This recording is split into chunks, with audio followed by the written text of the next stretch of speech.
asalaamaaleykum mbokk yi dal leen ak jàmm ci seen xibaaru météo seddaay bi nag dina fi desandi mbokk yi ci boori sow dëkk bi jàpp boori bëj gànnaar guddi gi jàpp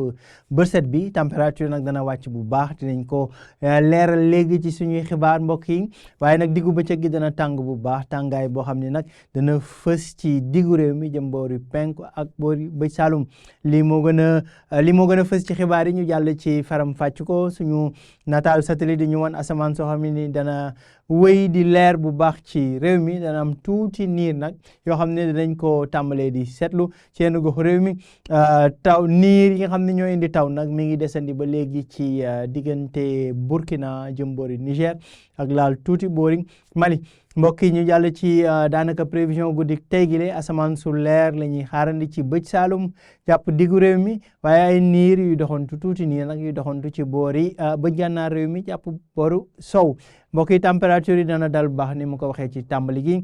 fukki degré ak juróom-ñaar ca Louga jàpp Ndar fukki degré ak juróom-ñett ba juróom-ñeent mbokk yi diggante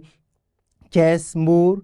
Fatick Diourbel jëm ba boori Ziguinchor waaye tamit ca Podor jàpp Linguère ñaar fukki degré ca Ndakaaru température yi gën a kawe nag ñu ngi koy séntu ca penku ñaar fukki degré ak juróom ba juróom benn mbokk yi diggante Matam Bakel Tambacounda ak boori Kédougou ëllëg ci diggu bëccëg gi tàngaay bi dana fi desandi jant bi moo fi gën a fës ci daanaka réew mi yëpp dana am nag donte danañ am tuuti niir yu doxantu ci boori sow dëkk bi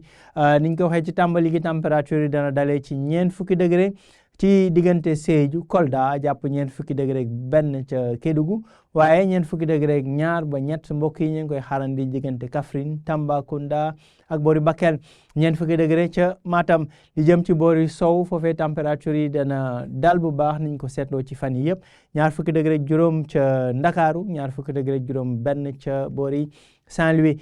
fanweeri degré mbokk yi jàpp fanweeri degré ak ñeent jàpp fanweeri degré ak juróom-ñeent mbokk yi la ñuy xaarandi ci lu bëri ci diggu réew mi diggante Diourbel Fatick Kaolack waaye tamit ca Ziguinchor jàpp boori bëj gànnaar Louga Linguère ak boori Podor mbokk yi ci tàmbalik semaine bi ba léegi ñu ngi seetlu bu baax ni péex mi jàpp seddaay bi dana fi day des ba léegi ci réew mi rawatina boori sow ak bëj gànnaar diggante guddi gi jàpp bërset bi waaye diggu bëccëg gi nag dana tàng mbokk yi ci daanaka réew mi yëpp dana rawati nag boori penku jàpp boori bëj saalum ñeent fukki degré jàpp ñeent fukki degré ñett mooy température yi gën a fës ci gox yooyu le mbokk yi li ma doon xibaar yi jox leen dig daje ba ëllëg ci yeneen xibaaru météo mën ngeen nag wéy duñu topp ci suñu xarala yi li xam ne moo nekk ci internet bi mu mun leen di jox xibaar yu wér te wóor ci jaww ji dig daje ëllëg ci yeneen xibaar météo jërë ngeen jëf mbokk yi